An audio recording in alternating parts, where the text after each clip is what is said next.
like a cloud. You can edit that. Actually, put a big cloud in between us. It's a Maddie fucking smokes. Mm-hmm. All right. Let me know when the mics are hot. Oh, we've been recording. Oh, shit. I like that. Oh, fuck. I gotta sneeze. Hold on. Go ahead and sneeze. Sorry, y'all. Imagine that'd be so embarrassing. Okay, well, welcome back, guys. Welcome back to Let Me Fucking Talk. Today is a very exciting episode because I have Alianna. Hello, everyone. I'm so happy to finally be here. I know, right? Long overdue. This is someone who I consider my little sister in life, my soul sister. Probably we were sisters in another life and we just came together. I believe that. I really do. Instant connection when we first met. I think we just like ran to hug each other and we just like started calling each other bitch from there on. Yeah, literally. Pretty cool. She's one of my internet friends, technically. Yes. It's funny because, you know, I was really thinking about this earlier today, how so many people, like, core to my life now, I've met about 5-ish years ago and all through the internet. I have to say the same. Isn't it crazy how they used to warn you not to talk to strangers on the internet? Yeah, I remember my dad being so terrified of, like, I'd be like, okay, yeah, well, I'm going to this festival, bye. And I had strangers picking me up, but they're like Mariah and you. See, I never really told my dad, like, that I was getting picked up by strangers because I didn't want to lecture. But, yeah, I think it's so funny how you grow up, especially, you know, those, like, commercials or, like, those after-school specials. Well, this is what happens when you talk to randoms on the internet. And now, like, now, like, most of my friends I've met through mainly Twitter. I have to say most of my friends, at least, that are mutuals, I met almost all of them through you. Like, I met Aldo through you, you know what I mean? I had other mutuals, too. I think you and Abe probably had some mutuals, too, before him and I even met. Yeah, because I had seen Abe before, like, you guys got together because of, like, Moy and Johnny. And I was like, when you told me that you were talking to him, I was like, what? Small world. But then I remember, like, the raving EDM Twitter world is kind of small. Exactly. Back when EDM Twitter was popping. I have that phrase blocked on my Twitter settings. I blocked it for a little while, and then I took it off. I remember I was going through my block list and mute list a while back. It's gotten pretty long. My old Twitter's so cringe. But that's all right. It shows growth. That's how I see it. I remember I had you know how, like, when you have things muted, it gives you the option, like, oh, you have this muted if you want to look at it, blah, blah, blah. Right. And so, like, I was, like, going through Twitter one day, and it popped up. And then I was like, what do I have muted? So I looked at the thing, and it was, like, Venmo or Donate. And I don't know if you remember how there was, like, a phase where everyone was, like, asking for donations for, like, festival tickets and shit or something. I don't know if you They still do. I mean, people still do that. Motherfuckers be creating GoFundMes to go to fucking festivals. Ray Ref. But, like, doesn't GoFundMe, like, regulate that? No. Not really. No? Like, you would think No. it's for, like... GoFundMes for, like, the randomest shit. And people actually donate to it? Yeah, because people are crazy and so stupid. there's Dumb and Dumber, for sure. No, for sure. That's crazy. I forgot what it was, but I remember there was a cool minute where people were, like... I would see it a lot. And so eventually I just muted, like, Venmo, Donate, all that shit. Dang. And I forgot about it. So I was looking through that list. I was like, why do I have this fucking muted? It's so weird. And then it came back to me. But I actually tweeted one time as a joke because I was trying to go to EDC. But I didn't think it was just a joke, you know. I was just tweeting out my ass. I said something along the lines of, like, DM me fellas selling feet pics for EDC money. And I woke up to so many requests the next morning of people trying to buy feet pics off me. And I sold them. I sold them for a quick minute. Hey, man, if you can get the bag, get the bag. No, people got weird, though. Like, they started having, like, weird requests, like, Smash some eggs with your feet. Not that weird, thank God. But they were asking me to, like, wear some shoes barefoot, like, and then walk around barefoot in my yard and, wear my shoes after that. And, like, it was just weird. So I just was like, nah, you just got the pictures of my toes, and that's it. This is also, like, there are people who buy, like, your smelly socks or, like, smelly underwear. Like, People they buy want you to wear anything. them, like, all that shit. People buy anything. Oh, yeah. It's like we were saying when Ernie was here how, like, you can get anything off of, like, Craigslist and shit. That's nasty. But it's funny. Because someone out there's getting the bag. And I'm not mad about it. They're hustling. I remember one time I was scrolling TikTok and this girl popped up and she was like, oh, here are a list of weird things that you can sell on the internet and make money. And like it was like socks, underwear, bras, and then just like weird ass shit. I'm like, Her whole underwear drawer for sale. no. That's funny. Did you ever watch Orange is the New Black? I did. Actually, I just started watching it again just to catch up because I stopped years ago. And that's how we just started up again. Actually, Okay, because I was like, I don't know if we've gotten to the part where like some of them start selling underwear. what season is that? I feel like I already gone past that point, but it's hard for me to remember. Yeah, so there you go. People be but that's with like prisoners in general. People like will request anything in general, but underwear too, like just doesn't matter. How do we get here? There's actually like websites for that too. Yeah, no, I've seen girls on TikTok like promote the websites like to sell stuff, but also to get like seeking arrangements and stuff like that, like escorts, like sugar daddies that too. Yeah, sometimes I've had my old job. I would have so many like sugar babies come through. I believe that. Oh man, but like I wouldn't really see. I would walk past the table and never see them really interact. So it was just like interesting to see that relationship, how it works out in public, because it really doesn't. It's just kind of awkward. Just they're waiting to get paid, and and it's usually really young girls like around our age, and they're like that's not your dad, but it could be your dad. So it's interesting to see, but for some people I know it works out. I've seen TikTok stories. People like have their apartments paid for, everything. Yeah. So I don't know, having their car note paid for, everything. So I don't know. I just don't know what comes with that kind of relationship. It kind of seems sus to me. It does. I think it also it depends, because obviously there's women who, it's not that they're not smart about it, but it's just like they're not careful with it. And so like people can get taken advantage of in those situations. But it's just scary out there in general. But there are women who like are very street smart and secure all kinds of shit and come out winning. I don't know, man. I'm telling anybody, I'm like, we secure the bag. I don't judge. Exactly. Do how you need to. I'm always about, do what it takes to get the money, yo. I don't judge, yo. No. Like a while back, I wouldn't say I got into it, a friend of mine's, but he had posted something on Twitter in regards to like a kid that got bullied at school because they found out his mom was doing OnlyFans and shit. Oh, shoot. But mind you, here's the longevity of the story. Single mother, right, has him and his other I think brother or sister. Yeah. And I was explaining to him, dog, as a single mom, you got to do whatever the fuck it takes to get it out of the fucking mud. And if it means posting OnlyFans content, right, then by all means do it. Right. And then down the road, she should definitely have that conversation with her son. Hey, I did what I had to do. Now, obviously, there's other, agree. What you call it, stipulations. Like if the mom just wants to do OnlyFans just for the kicks of it, then, I mean, I'm not one to judge, but I just would think that you should reconsider. No, I'm in the same boat as you. It's definitely like it's a great topic to talk about because it depends on, who you know in the industry too. And I know that we have friends in that industry. Yeah. They make part-time money, maybe full-time money off it, and that's cool.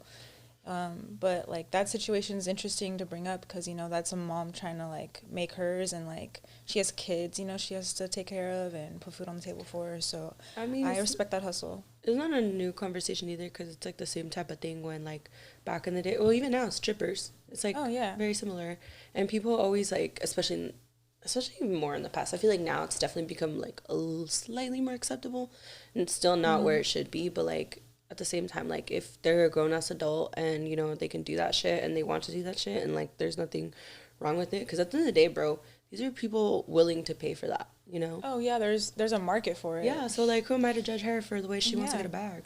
100%. It's like those things where you hear or you read those articles where, like, teachers or like, people or nurses, like, get fired because, like, their job finds out that they're doing OnlyFans. And I'm like, well, if you had paid teachers accordingly, maybe they wouldn't have to do that. That's a whole nother topic that I wish teachers got paid more. That was a career I was really, really interested in, but it just doesn't. I don't think they get paid enough for as much as they work.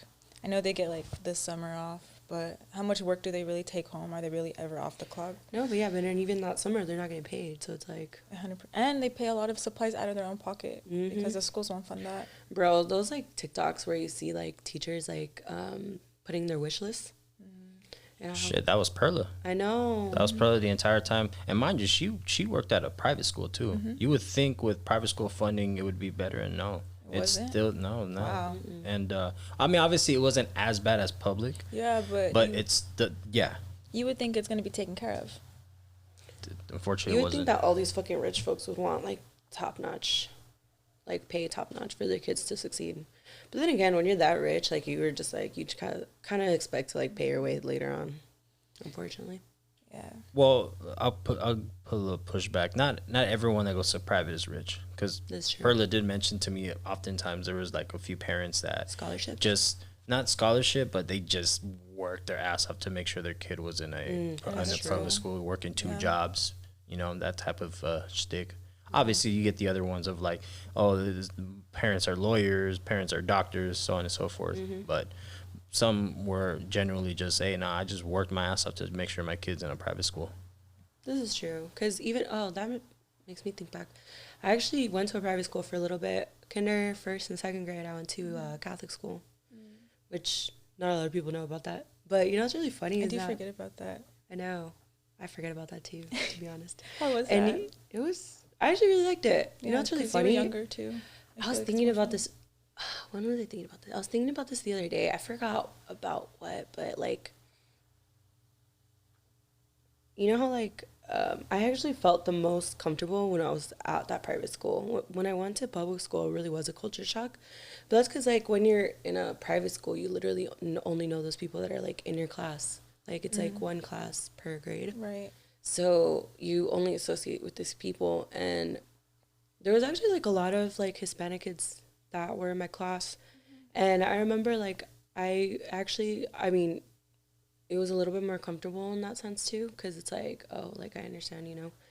But when I went to public school, it did like broaden my horizon, which is a good thing. I wasn't as sheltered. But I feel like when I started going to public schools, when I became more self-conscious, and also like, so my mom was smart enough to put me in a public school that was in a nicer area. And even though I went to a private school, this is what I meant by this. Okay, so when I went to a private school, obviously, like, it costs a lot to go to a private school and, like, a Catholic school. But I didn't feel the fact that, like, I may not have been the richest person. Or, like, I didn't think, obviously, I knew I wasn't rich, but I didn't think I was, like, that poor. And then I went to a public school because my mom put me in a public school that was in a nicer area. Yeah. All those kids had money. And, like, I became more conscious of that. I was like, what the fuck? Like, damn, I ain't shit. Especially because, like, my best friend in elementary school, her parents, like, they weren't well off, but they're definitely more well off than I was. I think her dad was, like, sold cars and, like, Mercedes and stuff like that. And then, I don't know what her mom did, to be honest. I don't remember. But I remember, like, her and I got really close, and she was the first friend whose house I could go to. Because, you know, like, growing up, Hispanic parents are like, no, you can't go to their house. What the fuck? Like, this is not. But she was, like, the first friend whose house I could go to. And she lives in a nicer area. But then at some point in elementary school, she moved. And her second house was even nicer. I was like, holy shit. I was like, what the fuck? This is cool. And, like, I remember that was the first, and she had all this stuff. Like, I remember she had, like, scooters, like those nice electric scooters, and she had, like, all these nice things, and I was like, oh, shit, I'm poor. It was, like, one of the first times I ever thought about that, and then it's crazy how, like, once you realize certain things, like, as a kid, it, like, you start feeling insecure for the first time, and you're like, damn. That's when you start first noticing, like, you start comparing a little bit. Yeah. Yeah, because you're so innocent at the young age, and then, I don't know. I had a similar experience, too, when I had seen a 2-story house for the first time or been inside one, and I was like, and they have a trampoline in the backyard, and they have a hammock. Dang, this place nice. Like, No, literally. Yeah. Yeah, that's crazy. I never really thought about it that way. I'm like, that was the first time I became aware of that, the comparisons. And then also, like, I don't know, I became more culturally, like, open. I always have been. I've never been one to think that, like, being Mexican makes me better than anyone. But I remember, like, one time in elementary school, like, my best friend, she was Persian. So I remember I became more, like, open to other cultures. So this is, like, the one positive, like, going to public school. And, like, I tried Persian food for the first time, and I was just like, hey, yo, this is cool, you know? And I remember I'd be friends with, like, all kinds of people that weren't, like, just Mexican or Hispanic. Right. And I remember just thinking, I'm like, damn, even though like we're different, we're the same. You kind of find the similarities in that. Like Persians, they really like are about family and stuff. Yes. And at that time, like I was still really close to my family, so I was just like, this is cool. So that's why it's always surprising to me when I meet people who like aren't open to other cultures, because it's so fun. There's like so many similarities too. And I think there's like everyone has like a central focus. Like every culture has a central focus. A lot of that is family. So it's cool to see like the way they gather for meals, or the way they party. Like we party all night long, and Persians do too. So that's fun. This is true. So I like seeing those TikTok videos of like two very different ethnic people like get married, and they have big wedding, and they combine two cultures together. I love seeing those. They just look lit the whole time too. It's really cool to see like other traditions, like the proper headwear or the proper dress and everything. And sometimes, I don't know, I remember growing up, I was obsessed watching Say Yes to the Dress. Oh my God, me too. And I just like always thought there was one kind of wedding, but there's so many other different kinds of weddings out there, and they're all so beautiful. So I don't know, it's pretty cool. Pretty cool to see. I grew up in Oceanside for most of my childhood, I guess, since I was 7 till I graduated high school, and it was a very diverse. I had almost every culture in the book.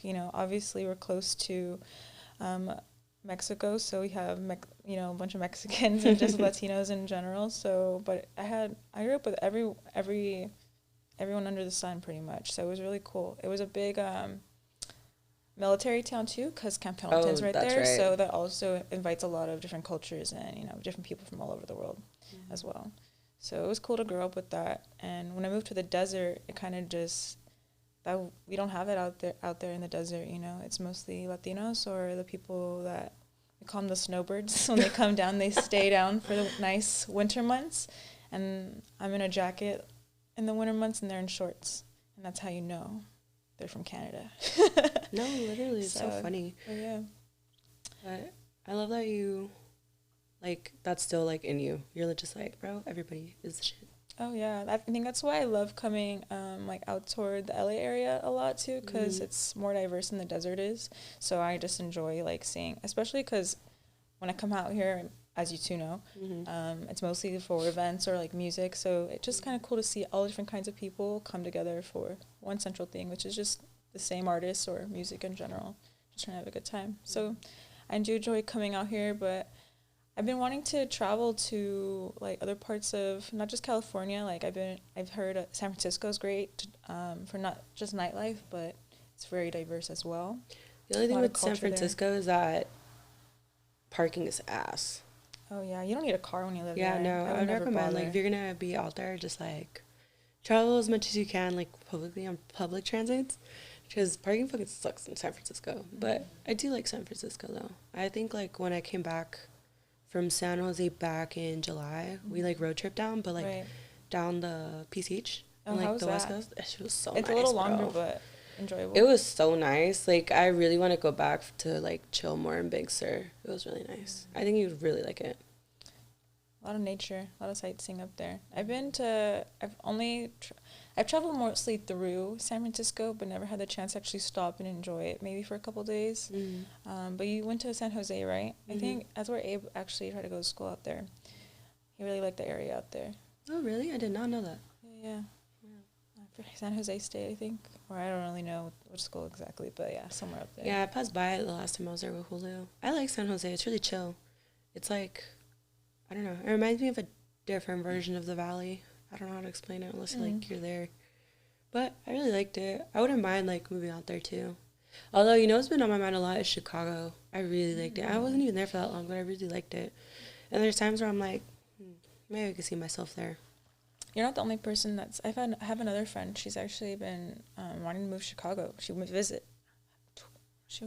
twice, and that was it for her. She's like, I'm trying to move there. Yeah, I'm trying to go again next year around my birthday. I don't know. Because there's like a couple things happening in Chicago, like my birthday month, so I'm trying to decide like when I want to go. But for sure that month. I think you'd like it. It kind of reminds me of San Diego, but cleaner. Like way cleaner.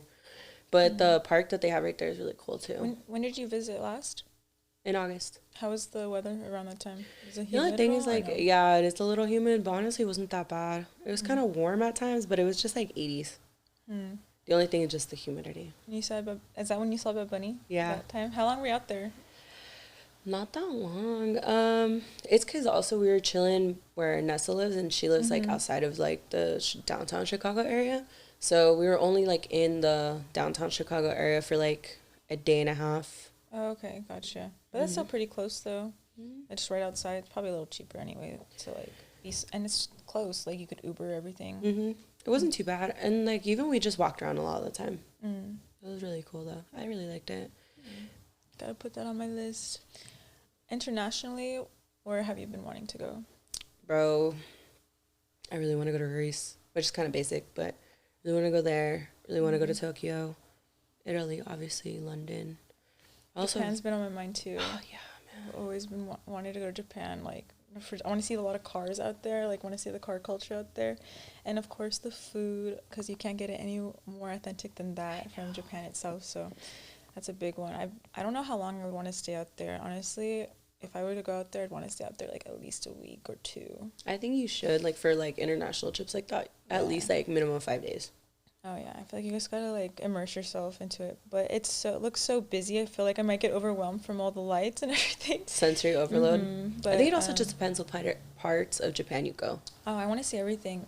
Besides Tokyo and the bigger cities, I definitely want to see Mount Fuji in person. Yeah, that'd be Oh cool. man, any time of year, it's gorgeous. I've seen pictures, but never in person. Me too. Obviously. Like my coworker, he just went like not that long ago, like Jealous. I think last month, and he was showing me pictures, and it looks so cool. So because his wife is originally from Japan. Wow. Yeah, and that's so dope. she came out here I think for school, and like they randomly met, and it was kind of like your story where it's like they'd been dating for a while, and then her visa was up, so they got married. And she actually just became a citizenship.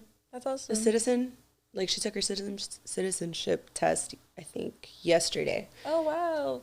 Yeah, That's awesome. I know. I was so happy for him. Oh, I was like, congrats to them. I That's know. cool. That's but really yeah, cool. he was showing me pictures, and it looks really nice. I'd be down to go. No, yeah, it's definitely number one. I don't know. I want to get on a plane. It's been a while. I know. I think that's the one fun thing about that's happened this year is I've been on a plane a few times. I mean, not anywhere far, but I still like it. You caught a lot of flights this past year. Not as much as you think, but yeah, it's fun. I'm not a big fan of like airports and shit, but I like no, actually what I'm not a fan of is just like security line, but I think that's everybody. Eventually I want to get like TSA pre-check. Yeah, save some time. Was your family ever like, if your flight was at 9 p.m., you have to be like at the airport at noon? Yeah. Like 10 Bro, hours I ahead swear of that's like time. every Hispanic family. Like if you're not there like hours ahead of time.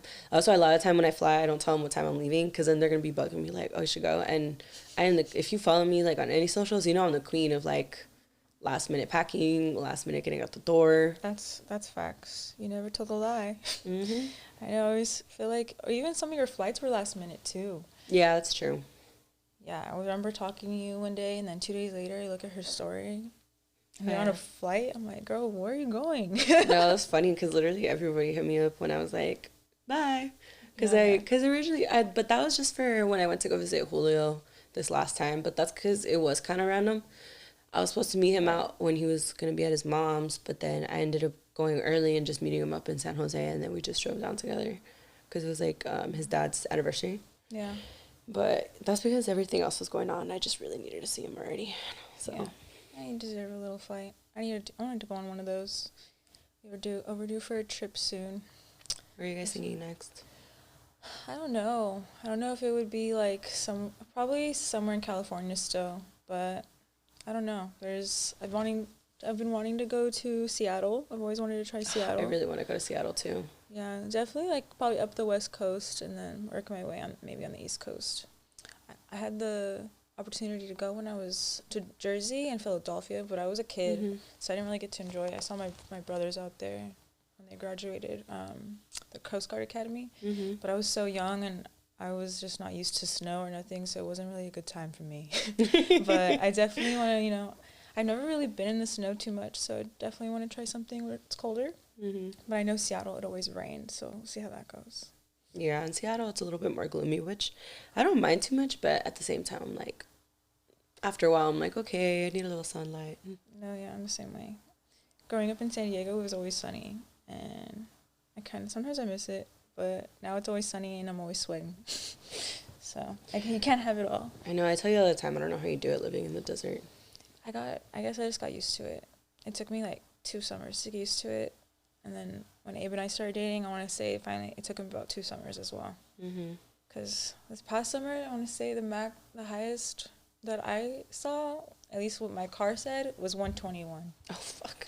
Yeah. I don't even know how it's legal, but, you know, you just wait for your car to cool up, I guess. Bro, I thought the valley was bad. And it's funny because I say the same thing whenever people talk about the valley because it gets pretty hot here for, like, you know, and it's LA. It's humid here, too. Yeah, it gets a little humid here and there, especially right now because it's raining. But for the most part, it's, like, I remember I'll talk to people about the valley and they're like, nah, it's too fucking hot there. And I think the highest I've seen it here is, like, 117. So, yeah, it gets pretty hot. That's still pretty hot. Yeah, I think anything over 100 is hot, but I'm so used to it. If it's below 80, I'm cold. Like right now, you see me right now? I'm freezing, but rightfully so, it's pouring outside. See, that's how you know it's Latinos around. Big ass Mexican blanket. And I'm wearing my fucking new Oaxaca crew neck. Yeah, where'd you get that? It's actually merged for this YouTuber I follow. It's really cool. She came out with, like, sweaters, but it had, like, different estados, like, names. Cool. So, like, there was a Michoacan one, Jalisco. Once I saw Oaxaca on there, I was like, bet, bro. You know what's funny is that I feel like growing up, I used to never hear about people from Oaxaca. Like, it was so rare. Like, I'd hear Michoacan, Jalisco, like, anywhere else. But it was very rare for me to meet other people who were from Oaxaca. So I remember, like, I felt like I couldn't relate to a lot of people. Yeah. Because it's different. They're like, all the time. Whenever I would tell people, like, oh, yeah, I'm from Mexico. And they'd ask, like, what from?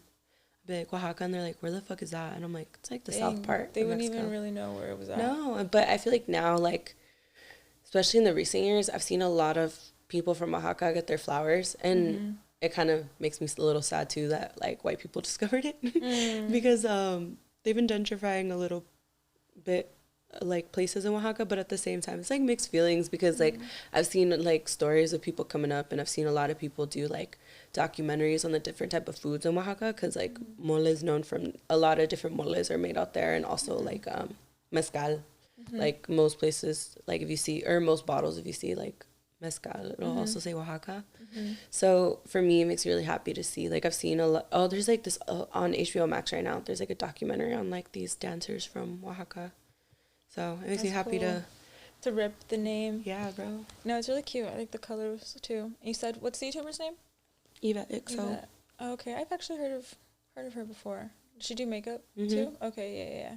I met her in person recently at some Really? like at a soiree shop. They did like pop-ups for like their brands, like a couple of influencers like Sebas, like his podcast La Plática. Dude, we watch it all the time. Bro, I fucking love their podcast. It's so funny. They're so cool. No, and I love Karen too. I've always loved her content. But me too. Sebas and I don't even know the other guy's name. Josh. They're so funny. We watch it all the time. Dude, they're so funny. I met them that day too, which was really cool. Okay. Dude, they were so fucking nice. Really? Yeah, they were super fucking nice, and like it was kind of like was intimidating because like, you know how people look you in the eye, but that fool was like looking in my eyes while he was talking to me, and I was like, he was so nice, but he was like paying attention to everything I was telling him, and I was telling him, I was like, honestly, like, you guys inspired me a lot to even want to start my own too, and like actually do it, and like, because they talk about like how much they grind for that shit too, and I'm like, dude, I want to be like you guys. Yeah. But there's a couple other people like who podcasts that inspire me too, but they're one of them, and they were just so nice. Like, I can't even say that enough. Dang, I've always wanted to meet them. I'm so excited to see all like their wedding content when they finally get married. They're so cute. I love their shoot with the Porsche. Like when they went to so nice. It was so nice. I showed Abe and he was like, "Yep, that's what I want." I was thinking the same thing too. I was like, very similar vibe. No, yeah, I have never mind, I won't say that on camera. You know, they're a Virgo and Gemini too. Yeah, but it's the opposite way, right? Yeah, they're cool. I like them. They're so funny too. Recently, I just love Karen. I love her too. But recently, I've seen like, I don't know why, but like lately, I didn't know couples that were Virgos and Geminis, but I don't know if you've seen that trend on TikTok, where it's like, two people and like they put like the year, their sign, and just like how they're extrovert, introvert. I told him I wanted to make one, but it'd be like crackhead. You should. I can see you guys like that'd be really cute. You should. But I know. I do want to do. I want to work on like making more content when the new year comes, because I kind of made that false promise for myself last year. Or got to okay, I did too. And I made like one TikTok, and then I was like, whatever. It was a cute TikTok. I know which one. But you know, I just was like, okay, this is kind of like to do this all the time. So to edit and to record and to do all the work, like I have to give y'all props, because it is a lot of work to find, you know, especially when you already have a job on top of that, and you have life and family and everything. So I'm like, oh, it is like you're always working. Even if you work for yourself, people who do it full time. There's you know? There's ways to make it easier. I mean, for example, let me just pan over to this little production truck over here. But I mean, honestly, it just really boils down to the kind of equipment you invest in, and that's very important. Anyone that's listening, before you do anything, research on all the different kind of equipments that there's out there, because I'm not gonna lie, that's all though.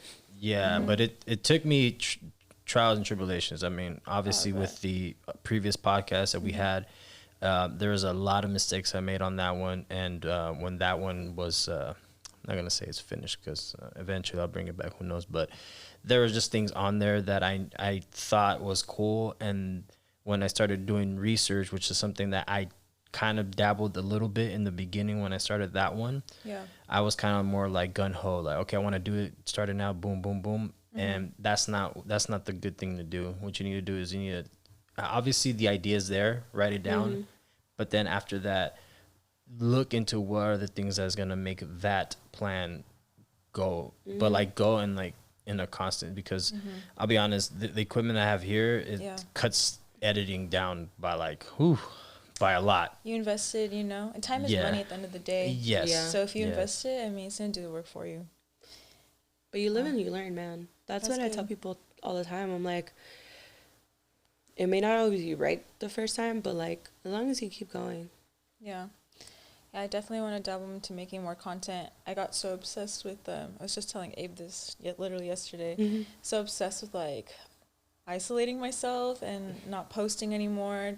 And now feeling like almost, this is me being really vulnerable. Being almost like too scared to even show myself or like share any creativity or any anything that I would rather be sharing, I guess. So definitely working on that for the new year. I want to dabble more into like fashion content. I feel like I don't have to really talk too much for that. It makes me less nervous. So, you know, I could be working more behind the camera and in front of it, but I don't know, executing my ideas, I guess, and making them come to life. So that's something to look out for the next coming year. I have Abe working all my angles out. So hey, yo, and he kills it, not gonna lie. Yeah, he's the only one that can actually, I feel comfortable with in front of a camera, with like, you know, taking pictures with. So, but don't ask me to do that in front of other people, because I won't. I'm like, everyone, go back to your car, go back where you came from. See, yeah, you just have to get used to it, though. Oh, yeah, it takes guts. I recently saw there was a video on this woman. She was doing an experiment. She was trying to get over her fear of rejection and her fear of I guess, just being in public, being seen, I don't know what the word is, but she was sitting on a busy sidewalk, like people just staring at her, laughing at her. And someone asked her, like, why are you doing this? And she just responded saying, to get used to people like laughing at me and me trying not to care. And it was just a crazy experiment, but if she was just really dedicated to getting over that fear so she could just do whatever she wanted. Is it fear like, are you scared of what people think, or just like maybe rejection? Just the fear of being perceived, I don't know. But 2020 I did isolate myself a lot, so yeah, we've talked about that. Yeah, and so those are just some consequences of some actions, but I'm aware of them and working on them. So I just know that you know, I'm making some cool changes for myself in my life. I'm like in a good place right now, so now I'm just hopefully gonna you know, use that money to invest where I want to do my, you know, my other hobbies. And I know I'm excited. Without saying too much, I'm excited. I've been planning a lot, so you know, I'm excited. That's good. I'm so proud of you. Thank you. You inspire me a lot too. You always suck a lot of faith into me, and that's the cool thing about Lynn. She's like your biggest cheerleader, you know. And she reads me. She knows I don't need it like all in my face. She's like, I'm right there. Hey, just thinking of you, cheering you on, sending you a little virtual hug. No, yeah, because like Ali, when we met, you know, You were going through a lot. I was going through a lot. It was an interesting time in both of our lives. And I don't know. Like, I've always been very protective of you, and I've always been rooting for you because you just have such a great personality. Oh, you're too sweet. Also, just because, you know, 2 Geminis. Oh, yeah. You get me, too. Mm-hmm. You get me, too. Ali's one of those few people where her and I can just talk for hours, but that's also, like, a Gemini thing. But when we do like, catch up. Yeah, like, we low-key, we've been doing, like, our own mini podcast, if you think about it, the way we be on FaceTime, just going back and forth. No, for real. We say some inspiring shit on there. Mm-hmm. Wish y'all could be a part of those conversations, but pretty much like this though. Honestly, that's why like I was funny because going into it, I was like, okay, let me think of like what I'm gonna say and like what we're gonna talk about. But I kind of had an idea that knowing us, we were just gonna go and then like exactly how we are now. Takes us. And this is literally our phone calls, our voice notes. Mm-hmm. That's why like I was very excited to have you here because you know, I feel like with you, it's very easy for us to just talk about anything. Like I can call you about like any type of situation, and what's really great about you is that you're very similar to me in that you can look outside of the problem in a different perspective and like flip it on me back, and I'm like, wow, I didn't even think about that. And I feel like it's vice versa when you you do the same for me though. I have to say, you give me like that sisterly advice that I need sometimes because I don't always see things clear. I could be a little more hot-headed. Me too. And so you level me out a little bit sometimes, so it's great. It's great. And I don't like being told what to do. So I'll listen to Lynn, though. She knows best sometimes. Yeah. And it's not, but that's what I tell people all the time. It's like, I'm not going to tell you what to do because I'm the last person to tell anyone what to do. But this is my 2 cents. And like, this is what I think could help you. If you take it, that's on you. If not, it's okay. You know? You always got to end the advice with, but I don't know. Always. Just so it doesn't fall back on you. Just go, I don't know. That's just me, though. Nah, I don't do that no more. I still do that. I used to do that, but then I realized doing that, you kind of just disvalue the advice you give someone. I hear that too. You're not honoring your words. Exactly. So that's true. One thing that I started doing now is when I get done with the advice that I give people, I just tell them, look, at the end of the day, you're gonna have to do what's best for you. Oh, I see that. You could go with what I said, or you could remix the things that I said. But at the end of the day, you have to do what's best for you. Because if you don't, you're just gonna be in the same position. You're gonna be in in this state of limbo, quote unquote, you know, and eventually, you're gonna have to just find the way on your own. And it's kind of like I guess it sounds a little selfish, but the truth is, it is selfish. You have to do what's best, because if you don't, no one else is gonna do it for you. No one's gonna bail you out. No one's gonna hold your hand and walk you there. Exactly. Nah. That was literally what I was telling Eric. I think yesterday or today. He's another person who have taken under my wing as like my little brother. Love him so much. But it's interesting because he reminds me of like when I used to give you advice about like relationships and stuff, but not even just relationships, but just life in general. And like I'll like spin it, like I'll re-listen to his voice notes because he loves voice notes too. And like I'll re-listen to it to make sure like I'm hearing shit right, and I flip it back on him, like my perspective, and he's just like, damn, you're like really reading me right now. And I'm like, well, you know, like sometimes you need that. I try not to do it harshly either. I'm not gonna be like, you're being a dumb bitch, obviously not. Like I do it in, you know, my way that I do things. Your delivery. Yeah, because delivery is everything. Oh, yeah, 100%. All the time. You could say what you want, but I mean, at the end of the day, you gotta consider the other person too. But we're all human. We all gotta work on that too. Not everyone's perfect. Speaking from experience. But what's something that you think you still need to work on? Like besides like not isolating yourself and not hiding from the world. Besides that, I guess not selling myself short. Maybe those two go hand in hand. Yeah. But yeah, really tired of selling myself short. I'm come to terms with time is my friend, and so I'm just going on my path, my linear, try not to compare. Although that's why I think why social media, one of the big cons is like, anytime you go on social media, I think that's why we have to be so careful and limit ourselves and know our own triggers, because, a lot of insecurities spawn from socials and, it's not men and women alike. So, yeah, just not comparing yourself in general, because a lot of the shit that we see on the internet is not even real anyway. And we have to remind ourselves that. So, a lot of the times these influencers, they're wearing like fake bags too, you know what I mean? So it's yeah. it's nothing is ever real, and nothing is ever real. There was one time I was out with some friends. We were having dinner. I don't remember the spot we were eating at, or the location is somewhere out here though. And I saw a YouTuber, and person that we were with, and like in our group, he said, "Oh my gosh, that's so and so." And then I looked behind me, and it was, but I was just like, yeah, nothing really, just like a normal person. You know what I mean? It's just it's crazy to see celebrities in person though too, because I never really have like a starstruck kind of moment with anyone that I see. I kind of am just more like, oh, I don't know, like you're just a person. Yeah. I don't know. It's really weird. Only person I did kind of freak out over, but silently, was Sandra Oh from Grey's Anatomy. Oh, I would too. I love her, That's but I would just Christina like Yang, bro. Oh, I know, she's gang. She's cool. She's my favorite character on that show. I have to say. Honestly, but yeah, the best. even then, I was kind of just answering her. I was working, you know, so I was just answering her question, but not trying to be like, "Oh my god, I love you," because it is so weird. There was another time I met Ben Stiller. Oh, and I didn't even realize it was him. He came in with his assistant, and I don't know, I guess I was just so focused on my conversation with her when I was walking them to a table. I sat them down, and the server came around and was like, "Oh my god, you just sat Ben Stiller at my table." And I was like, you're capping right now, like, what are you talking about? So I go and like do my rounds, I go be nosy, and I'm like, "Oh my god, I love you." Like, I love you, dude. Like, that's so awesome. Came back the next day, and then it was kind of a quiet night, and he came back for dinner, and I apologized. I was like, "I'm so sorry, I didn't even acknowledge you." He's like, "No, it's cool. I kind of prefer that way." So it worked out. I feel like there are some that really do prefer it that way. They really do. They really do. I think it's just like how humble they are. Yeah. Because I know, like, I was watching this TikTok. This girl, she's talking about how much she's like, you know how there's that one celebrity where they have no idea who the fuck you are, but you got beef.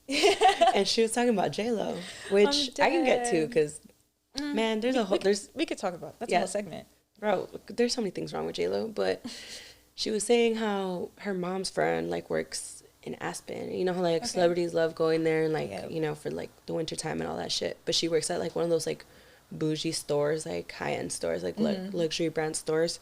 And J-Lo came in one day, and she was with her assistant, and she wasn't really talking to any of the employees. And so, but this girl was like, whatever, you know, it is what it is. I'm like, oh my god, it's J-Lo, but whatever.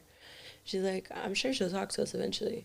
Bro, tell me why. She was like telling her assistant to tell the employees what shit she wanted to try on. Like, she wouldn't talk to the employees. What? And I'm like, bro, that's such a bitch. No, that's just that's like, so get rude. off your high horse. Bro, what happened? I thought you were just Jenny from the block. She didn't even sing it though, remember? I know. Yeah, I'm saying there's so many issues with J-Lo. She didn't even She's one of those Latinas that like to be like Latina when it's convenient to them. I didn't even, for the longest time, other than her name giving it away, like as a kid, I didn't really like connect those dots. Me either. I didn't. But it's fucked up. But if Selena hadn't died, Jennifer Lopez wouldn't be here. I know. Oh yeah. That's some shit. Bro, her husband's book is really good. If you haven't read it, you should read it. It's it gives such a nice perspective of Selena. Dang. No, I started watching that series that came out like a year ago. Oh, the one on I never really Netflix? finished it, but it was cute. It was really good, I think, in my opinion. But I got some beef with the dad, so. But that's why I don't trust the series, because it's mostly like with the work of her family. Yeah. It sucks too, because I know Chris, her husband, wanted to like come out with originally with the TV series. Yeah. And then her family killed it, and then they came out with theirs. Dang. I remember watching the Selena movie as a kid, like 3 times a day. I loved her. And I wanted to be her, or like, depending on the day, I wanted to be her or Britney Spears. It was just dependent on my mood. I can see you dressed up as Selena. You got the bangs now. Oh my god, I know. Huh. I keep getting that. Like, people are like, oh, you have like the Selena bangs. And I was like, huh, I didn't think about that. Anytime a Latina gets bangs, I said. No, literally. Literally. I know, I want them, but I don't know. It's commitment. It is commitment. I'm going to tell you that. I got to straighten them like every fucking day. I think it just comes from boredom. I recently cut my hair, but it wasn't like a drastic difference, you know. It was just literally like, what happened. Just get some length off. I was bored and heartbroken, so I cut my hair. It was very stereotypical. Yeah. I usually would grab the scissors. I used to cut my hair myself, so that was never healthy. I'd just be bored at 3 in the morning, and I had bangs one day, and then I hated them, and I had to deal with the consequences. I remember I texted my tia one time. I was like, should I get bangs? And then I already did them, and she texted me no. And then I went to Christmas, and then I just looked goofy. That's how I felt in the 5th grade when I had bangs for the first time and short hair. Out here looking like fucking Dora the Explorer. All I needed was boots and my map. Oh, that would have been a good costume, though. Probably would have. Speaking of bangs, have you watched Wednesday? Dude, it was so good. We were at our friend's tattoo studio last night, and so I haven't really gone around to watching it, like, from the beginning to sit down and actually watch it, but I was watching parts of it. She did a good job. She did a really good job. Ironically, she's from Palm Desert. Oh, really? Yeah. I've never met her in my life, but my dad knows her mom through the grapevine. No way. Because it's a small desert. Everyone knows everyone, but... Yeah, I remember, I forgot what the show she used to be in, but she's always been a great actress since she was really small. So it's cool to see her where she is now. Yeah, I thought the same thing, because the first time I ever really paid attention to her, I really saw her, was in Jane the Virgin. Yes. Because she played, like, Little Jane. Yeah, she's a great actress. There was a couple movies, I think, the other movie I saw her, and she was really funny in it. It was like a family movie. I think it was called Yes Day. Oh, she was in that movie. She was in that one. She's been a lot of horror ones. Yeah, I was kind of, with the Wednesday series, what I heard her say in an interview, and then I couldn't stop paying attention to it, like, once I noticed it, she isn't blinking. The blinking? Yeah, I seen that And now interview. I just can't stop, like, oh my gosh, like, are her eyes okay? Is she, like, crying in between takes? Because my eyes would dry out. She's very interesting. I don't know if you saw that thing where it was going around on Twitter, how she used to do autopsies on dead animals. What? Yeah. I did not see that. Yeah, she did an interview, and she was just like, I've always been attracted to, like, the weird. And, like...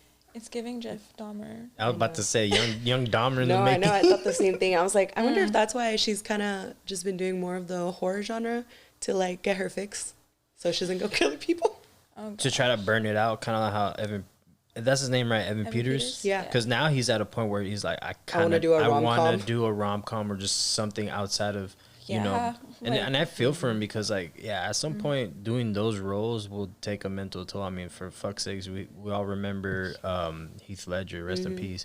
You know, doing those things could really break you down mentally and shit. That was my concern with as well, because a coworker of mine, we were talking about Heath Ledger and, like, the outcome after, like, the Joker and stuff, and how he just wasn't okay. Like, I respect the dedication to that role, though, but I mean, people go mad from, you know, just convincing to keep in character, but that's dedication right there. So hopefully he can do something funny next, because Evan Peters is a great actor as well. He really is. I would love to see him in a rom-com. I know, it'd be really good. I haven't seen a rom-com in forever. Those are my guilty pleasures growing up. Girl, me too. Dang, it's been a while. I think the last one I saw was, I don't know, some Christmas movie. There's been a lot of Christmas movies that have been coming out. Hallmark movies? I usually don't watch them, but I saw one on Netflix, and I was like, you know what, I kind of want to watch this one. Yeah, I struggle with, like, finding a show to watch and then sticking to it. I'll watch maybe a couple episodes, and I get quite bored. See, I'm so the opposite. I can, like, binge so many TV. TV's, like, my thing. Movies, I don't watch movies too much. Although lately I've been into movies, but I used to be such, like, a TV person. I don't know, it's just, like, I don't know, something about TV. I like seeing different personalities and, like, I don't know. Movies end eventually, and TV series too. But, like, I don't know. I can't explain it. I know I can probably only name, like, less than 5 series. Like, I finished from beginning to end. I'll have beef with someone if I introduce them to, like, a show. I had a friend, I introduced them to Grey's Anatomy, and then they got ahead of me. And then I was like, okay, Don't do that. I give up. Don't do that. And I just was Don't like, do I'm not that. interested anymore. Don't do that. I can't even discuss it with this person. I was so upset. But That's so funny. And then I started watching it again, and then my dad, he watched it twice. Beginning to end, all of it. Isn't it like 14 episodes? I was like, you need to go back to work, dude. Like, he works, but, like, he can work from home. I'm like, dang, dude, like, that's a lot of TV. I know. When I get through Grey's Anatomy, I'm like, damn, what am I doing with my life? You know, something's bad when they start playing, like, a 2000, like, an old indie song. Oh my god, I know. But that was the best. I know. I can't count how many times that show made me cry. Oh, I know. Everybody. Man. They should have finished it though when Derek died. I'm just like, just end it here. I remember being on like a family vacation and there was Grey's Anatomy on in the hotel room, and my brother's with us, and he's like, all the doctors are hooking up with each other, and he's like, this is a hospital I would never go to. Like, Nothing they're would all get more done. into each other than my broken leg. No, literally. It's just, it makes me crack up every time I think about it. Meredith Grey is finally leaving the show. Or like the actress. I saw that. Oh, sad. I'm like, yeah, she just Just like end the show. Like, call it quits. Pull the plug. 19 seasons, I think. Are you serious? Yeah. That's like the longest running show. Or, I don't know if it's Grey's Anatomy or SVU. One of those. It's a great show. Is it good? It is It's a great show. Great show, man. I love the original cast so much. Oh, I know. Nothing will beat the original cast. I know. It's crazy because I don't even remember the last where I left off, but I just remember hearing like everyone's love triangles and how everyone was connected, and I was just like, my dad was way ahead, so I was like, all right, catch me up. Like, who's married to who now? Who divorced who? And who's pregnant with a new baby? Like, I just want to know whose kid is who. I stopped watching a little bit after Alex Krev's character left. I also just hated the way he left, so I was just like, man, fuck this. Yeah, it was kind of half-assed. Whatever. I think the last show that I was able to watch, like, a binge, was the Jeffrey Dahmer series. Like, Yeah, I still never finished that. Yeah, I watched that all the way through. It was gruesome, but I don't know. I'm usually not into those kind of things. Like, documentaries, yeah, maybe, but not always about maybe murders, and, you know, the gory stuff. But I had never really heard of him before. The show, really? No, not really. Oh, wow. Nah, that was a big thing. Dahmer in the 90s was a real big thing, Yeah. apparently. I was a very sheltered child. I wasn't, like, allowed It's okay, I was about too. none of that. So, yeah. Maybe I'm just going crazy now, hearing binge watching it. I don't know. It's just nuts to hear the things that he was capable of doing, and I don't know. I can't. Some of it, just nuts. I try to understand people and like the way their minds work because it fascinates me. I like to try and understand another person's perspective. But when it comes to stuff like that, I'm like, yeah, I can't. No, you almost want to feel bad for him in the beginning, but it's just I don't know. People go through shit all the time. I feel bad for the neighbor having to hear all that and everything that she had to endure. And she knew too. She was just like, weird shit's going on, and she tried telling people, and yeah, no. There was another murder. It's I forget his name. There was a documentary. The last name is Ramirez. It was like a murder, like The Night Stalker. there you go. Yeah. So where Abe lives, he lives by Wilcox Elementary School, and that guy, he ended up kidnapping a kid off like that, like after school, like right off that school. So it's nuts to just think about. Like, he was really everywhere. I don't know. It's scary out there. No thanks. I don't know. I can't, like, with all that shit. I mean, I can't, like, I like watching documentaries, but, like, sometimes I feel like when they make it into a movie or a TV show, it's, like, more gory than it should be. I'm like, why? But Yeah, some of it was uncomfortable. Wednesday was cool. It's more chill. It's more, like, teenage friendly. Yeah, like, definitely like a family show. I just like the fact that Tim Burton had a lot of work in it, right? Yeah. That's what Perla was telling me. he I'm was like, like what the better director? fitting individual to have his hands on a series than No, Tim I love Burton. that. To get to work with him, man, that's crazy. And she's so young, too. She's I can't 20. wait to see where she goes from here, too. I love Latina representation in anything. Yes. Like, anything at all makes me happy. I don't know. It's the same thing with, like, Wakanda Forever with the Noche. Oh, love that man. We watched the one that just came out, the Black Panther. It was so good. It was so good, but we kind of went to a late showing, so it didn't end until 12:45, and we had work the next day in the morning, not too early, but around like I think 8. Anyway, I fell asleep. Okay, I fell asleep for maybe like 2 minutes, and I woke up during the end of the movie where the scene was quiet. I was freaking out. I was like, I can't hear anything.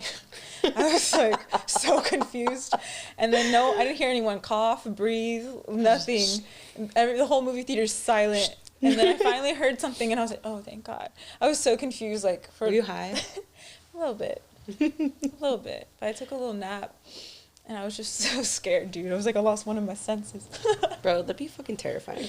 I No, remember when, yeah. like, COVID was at its peak, and, like, when I finally got it, I was like, fuck, fuck, I swear to God, I hope I don't lose any of my senses. And like I was so paranoid about it. I remember every day I would like get up and like throughout the day I would like smell my candle and I was like, okay, I can still smell it.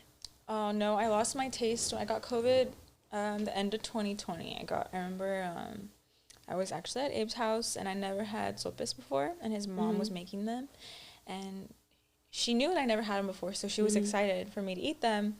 And so I took a bite and they're all watching me like eat, and I couldn't taste anything. Aww. And that's how I found out. And I look at him and I'm like, yeah, Mom, it's good. And then I like kicked him under the table and I was like, I have to leave. Like, I have to get out of here. And I felt so bad, but I couldn't taste anything at all. But that's how I found out. And I was afraid I wasn't going to get my sense of taste back, because my dad to this day still hasn't really like fully recovered from that. Yeah, so I know a lot of people that haven't. So I was afraid because I was like, oh my God, I love food. Like, how is this going to work? Like, I never really thought of, you don't think about it until it's taken from you. No, literally. It's like when your nose is stuffy and you're like, I miss the times I could breathe. No, I tell people that all the time. I'm like, when I had COVID, that's what I was so scared of. Like, I was so fucking scared of losing, like, my sense of taste. Because I'm like, bro, I'm a fat ass, bro. I love food. I love food. Like, taking taste away from the experience. What's the point? What's the point? Like, I'm literally just eating to survive at this point. And I probably could just go the healthy route and just eat, like... For real, huh? Too. Yeah, but, like, I could never, bro. I fucking love food. I love ramen, Korean barbecue, all the extra sushi. Sauce. The extra spices. Yep, everything. Especially being Latina, like... So many fucking flavors, like a little razzle dazzle up in that bitch. A little salt bay. Mm-hmm. You have to. Sazon. No. You watched Love is Blind. That just reminded me of Cole's bland chicken. Bro, that shit was so funny because it's like the epitome of white people. Okay, actually, no, I lied. I did binge watch Love is Blind 3. And it was so interesting because I was laying down in bed watching it. And Abe's like, this sounds dumb. Because I was telling him the concept behind it. He's like, this is dumb. I'm not watching this. I'm going to play Call of Duty. Every guy. And slowly he just like starts rolling over, like looking over his shoulder. Like, what's going on? By episode 3, he was fully in it with me. So every day, like after work, we watch an episode. But I was obsessed. But I remember him reacting. He's like, did he just say I love you? They know each other for like 3 hours. I'm like, that's the whole point. So you just gotta roll with it. Bro, that's what happened with me and Homeboy when I was watching The Bachelorette. He's just like, this is stupid. But, like, we were at the beginning of, like, dating and stuff, so he was still trying to, like, be nice about it. But, so he was just like, yeah, we can watch it. And at first, but he'd be on his phone and, like, whatever. So I wouldn't care. I'm like, whatever. I'm just trying to watch this week's episode. And then eventually he was, like, getting into it, and he was, like, asking me questions. I'm like, bro, this, like, you're into it. Just admit it. It's okay. Just admit it. Yeah, but then we ended up making a thing of it every week. Yep. So that's how it usually goes. But that scene is like the epitome of white people and like the way they season their food. The way she got mad it sent me through the roof. She just like took over. She was like, this is some bland ass chicken. She was like, did you even season this? He's like, yeah, salt and pepper. And it's like some white ass chicken, bro. Just like him. That shit's so funny. Dude, there's this account on TikTok where this guy, like, all he does is he records, like, when his mom decides to cook. And it's, like, the whitest shit you'll ever see. Like, for Thanksgiving, she was like, can you get the ham out? And he was just, like, he opens the fridge. Like, to be funny, he's like, Mom, I don't see a ham in here. And she was just like, boy, you know that the ham's not going to be in there. She goes to, like, the cupboard and takes out, like, a can. And it's, like, hammed can. And she, like, opens it, plops it out. And it's, like, putting pineapple on it, like a fucking actual ham. And then, like, she has, like, all these, like, Thanksgiving foods. But it's, bro, it's fucking crazy. I didn't even know you could get ham in a can. I didn't know that either. And it's funny because on the picture in the can, it looks like an actual ham thing. The thing comes out and that shit looks nasty, bro. It kind of reminded me of, like, you know how when you take, like, wet dog food or wet cat food out of the can and you plop it and it's like this little jelly type thing. It's like that. Spam? No, yeah. Straight spam. Yeah, but like shaped like a ham. Yeah, I remember Christmas with the Cranks. I've never seen that movie? Okay. Damn. I haven't seen it. I've seen it, but it's like, it's been a long time. So I'm gonna just narrow it down to one scene. So what's the chick's name? She came out in all the Halloween movies. I'm so bad. Fuck. Well, anyways, that chick, she plays like the mother in that movie. Okay. And she goes out to the restaurant to get a hickory honey ham or some shit. And yeah, the ham is like in a big ass like container metallic can looking shit. And the funny thing is, she's fighting for it. She gets the last one, and then when she gets out to the parking lot, the shit falls out and it rolls out, and then the car just runs it over. You gotta watch that movie. It's one of those dumbass, like, the general consensus is the movie is like their daughter goes on a Peace Corps kind of a thing, and because she's gone, the family, the mom and the dad go, hey, you know what? Since the family's not here for Christmas, why don't we just do our own thing?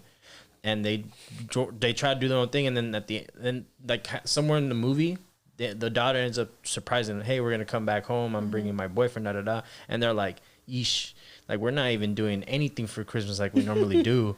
So they're like scrambling to try to like get it together, and that's one of the scenes where she tries to get the honey ham, and that shit is disastrous. Bro, that shit's so funny. Like trying to watch like white people cook. It's just I don't get it. Like I don't know. You said it, not me. It's hilarious. No, it really is. That's why I'm very proud being Latina. Yeah, sometimes I just take a bite of like when my grandma cooks or my mom cooks. I'm like, thank God. Thank God. That's all I gotta say. I grew up with my aunt. No shame to her. She raised me. Very nice lady. Mm-hmm. But I never had like a real taco until I like moved out here with my dad, or like out there with my dad. Crazy. Yeah, but your family history is also very interesting, you know. Yeah, but I mean, it wouldn't kill you to cook some street tacos every now and then. This is very true. I grew up with only like the store bought shells. Also, Americanized tacos. Yeah, and like taco seasoning packet.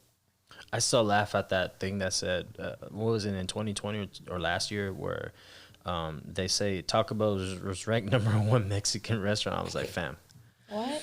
Yeah, in the U.S., it was ranked #1 Mexican restaurant. I'm sure it is. Like, man, what the fuck? I'm sure it is. But I feel like also like when you're brought here and you're born here, like assimilating to culture here is different when you're a kid and then when you're older. Well, it's different for everyone, but like I'm like when you're especially first gen, it's like one or two ways. Your parents try very hard to assimilate, so they make you assimilate, which makes you lose touch with like your culture and stuff. Oh, yeah. So you connect with it more when you're older, or you've always been connected to it because your parents want you to stay true to who you are, like, and all that stuff. Yeah, I've noticed it's really one way or the other. They want you to stay connected, or they want you to kind of like throw you, not to the wolves, but, you know. Yeah. They think it's better that way. And usually it just comes because they think one way is better than the other. I think that's my problem. Because when my mom got here, my mom was in the mindset of, all right, I'm not Mexican no more, I'm in the U.S. And it's not like the mentality of, like, get with the culture, but it's more like, we're here now. So, you know, get accustomed to this shit. And then my dad, he's very cultured from his, you know, Salvadoran and shit. But, like, every time I would hear him talk, I'm like, I don't want to even bother with that because it just didn't seem appealing to me.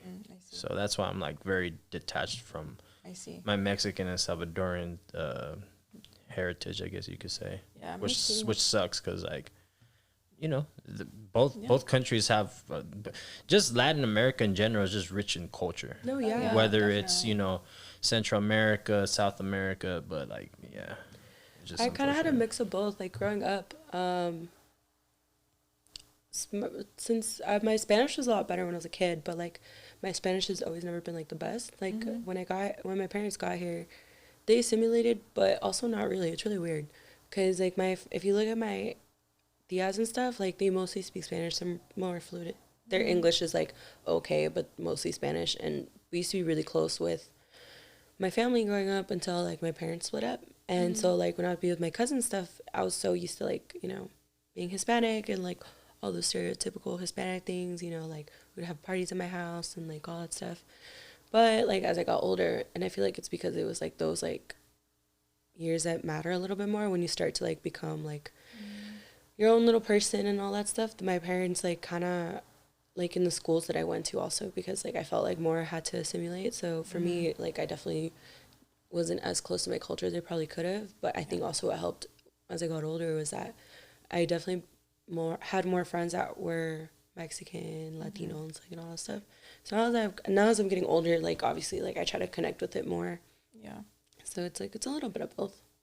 Yeah. I will say that growing up, I was raised by my aunt and my uncle, as you know. Mm-hmm. And my aunt was white, and my uncle was always working, but he was, he was Mexican. But that side of the family, his side of the family never really focused, like, on, I guess, the culture aspects. It was more like, just focus on work and school and make a life for yourself kind of thing. So I think we lost so much touch with everything as, they were establishing themselves. And that's cool and all, but there was just some typical things. She put stereotypes in my head about, like, my own culture, which was really kind of effed up. Yeah. And so it almost made me feel, like, ashamed to, like, be Latina. And so, the comments that she would make, which never really made sense because she married into, like, your last name is Latin girl, like, let's come on, let's So it was really weird because I don't really know how she was brought up, but put some kind of, like, stereotypical notions in my head. So I always just kind of, like, focus on just doing my own thing. And then it wasn't until I started, I guess, I got a little older and I started feeling like I was missing out. And I wanted to know who I was. Like, I still don't really know, like, the origin, like, what part of Mexico I'm from or my family's from. But I connect more through, like, Abe's family. So when I'm there, like, I'm super immersed in the culture in that way, and I'm so grateful for it because that might be the closest way that I can experience it. And maybe they're not, maybe my family's not from Guanajuato either, but if I can find it in any way that I can, I will take it. You know what I mean? And as you should, especially because, like you said, there's always that moment, like, growing up when you've kind of come from that background where it's like you assimilate it. I think that's why, like, I connect very much with you and Aldo too, because you guys kind of both get it. Yeah. Where, like, you kind of question, like, oh, maybe I should kind of connect with my culture a little bit more. Yeah. And I was gonna ask too, since dating Abe, do you feel like that's also helped too, like, with the way that you connect? Because, like, I know Abe's very up in his culture. Yeah, and he's proud as heck, so I love it, too. And it's great to be, just around them.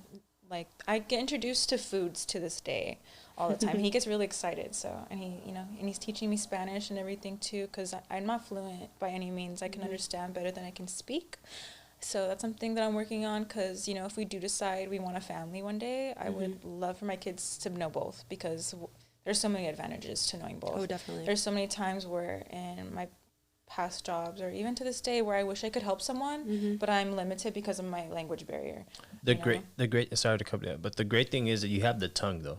Oh yeah. So to pick up Spanish is gonna be, now I wouldn't say easy, but it's not gonna be as hard as someone that is from, like, Europe trying to learn Spanish 100%. Or some shit, Because, what we're taught in schools is, like, Castilian Spanish. And I can't use that out there, like, I remember because in high school, do you know how there's, like, Spanish and then Spanish for Spanish speakers and then, like, AP Spanish? Right. So originally, like, they put me in a Spanish class and they're like, wait, don't you speak Spanish? And then I'm like, yeah. They're like, okay, then just take this class. So they switched me to Spanish speakers. But then I remember, like, I told them, like, yeah, I can speak it, reading and writing, obviously, like, not the best, or more writing. And so then I realized, too, when they were teaching it, I was like, why does this not sound right to me? Like, it doesn't sound like the way I speak it at home. And then I found out that, like, it's Castilian Spanish, and I was like, I don't know, this is stupid. I was just like, this is whack. And then when I took AP Spanish, like, obviously, like, they expect you to read, write, whatever. And so, like, we would write essays in Spanish, and then I remember I'd get marked sometimes because it's, like, I would sometimes, like, do Spanish that I know, and then they're like, this isn't the proper, and I was like, man, this is stupid. But this is right. Like, like, we're not in Spain.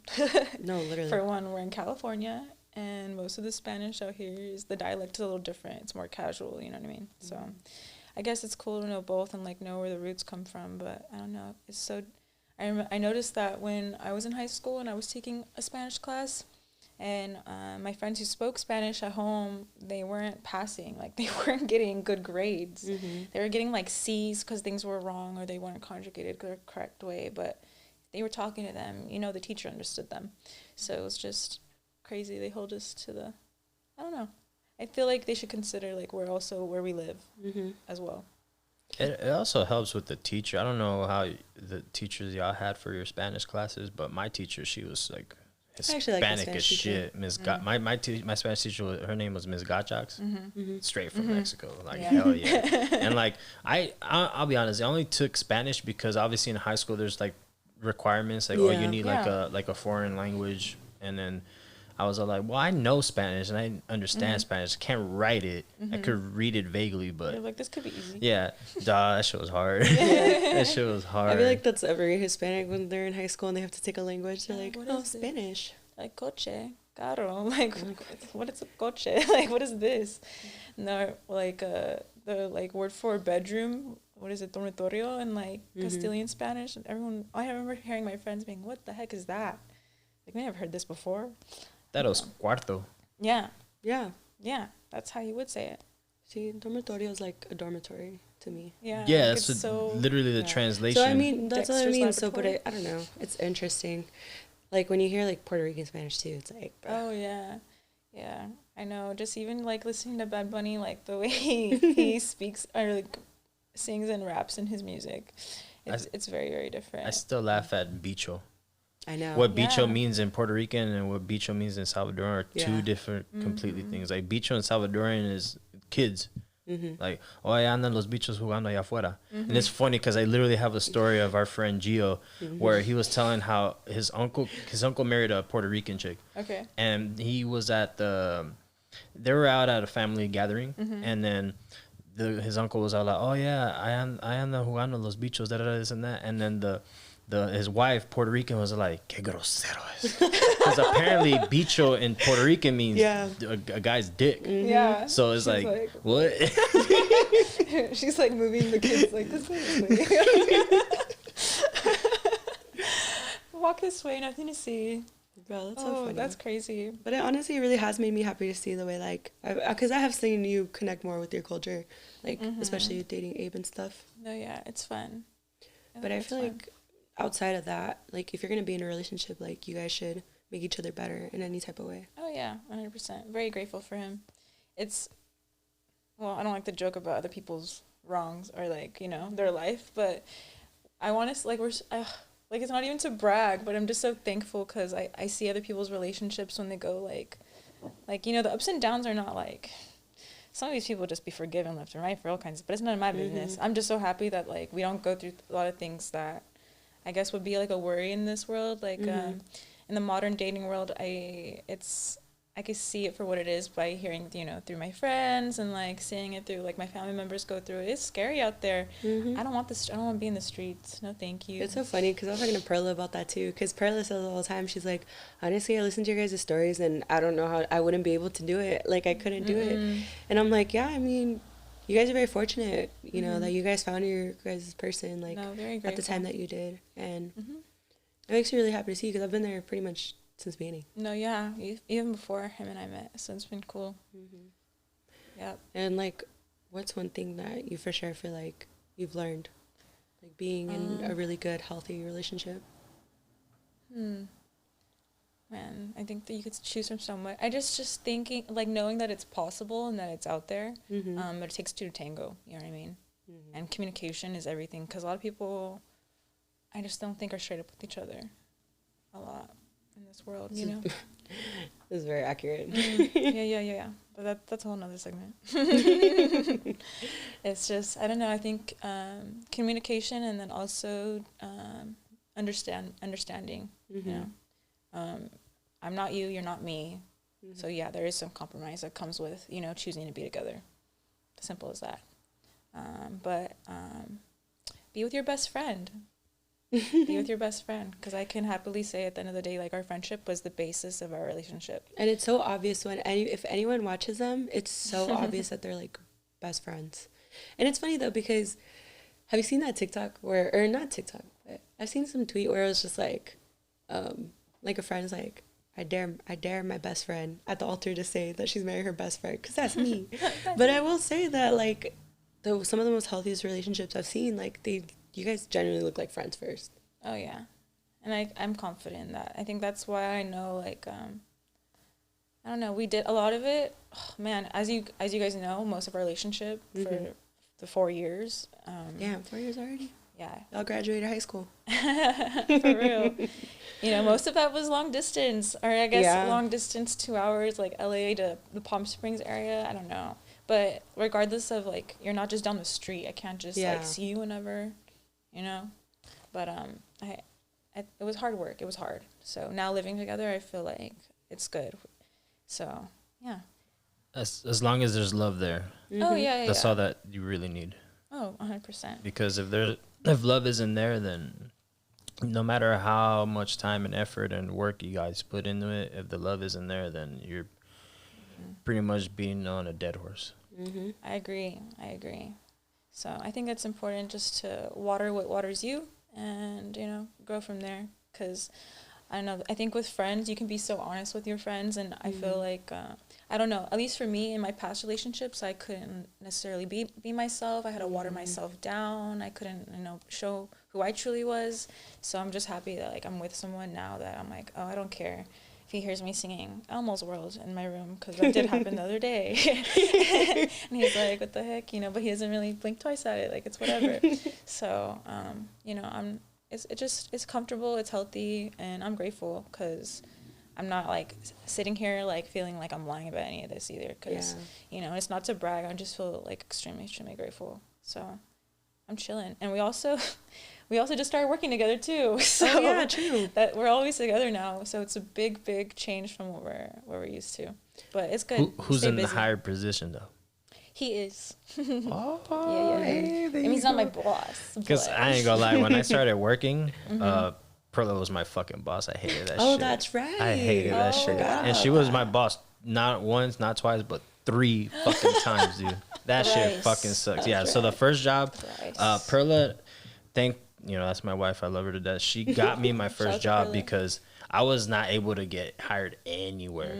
So thankfully, because of her, I was able to get a job at Subway, and I was under Shout out Subway. I was under her wing for Subway. That's how we met too. And then after that, she started working at Menchie's frozen yogurt. Same thing there. I forgot about Menchie's. She got me in there, and I was under her wing there. And then, the third one kind of teeter-totter, but we both got the job at 24-Hour Fitness. Why am I forgetting She was all these jobs? because you got bad memory. But anyways, she worked in the day kids club, because obviously she deals with kids, and then I worked overnight. But in the days that we would work together in the daytime, same thing. She would be bossing me. I fucking hated that shit. Hated that shit. And I'm just talking shit. I didn't know that shit. I know that she was. And then that's what you need. You need someone that's gonna be able to be tough on you and guide you. And Perla, thankfully, has said, she's 100% that bitch. I love that. You guys could like be in that, have that dynamic. That's cool. Yeah, for sure. Yeah. Like, he's not my boss, but sometimes I boss him around at work. Anyways, but yeah, we are your favorite Nobu employees, guys. But don't ask me for no discounts, because I can't do none of that. Yeah.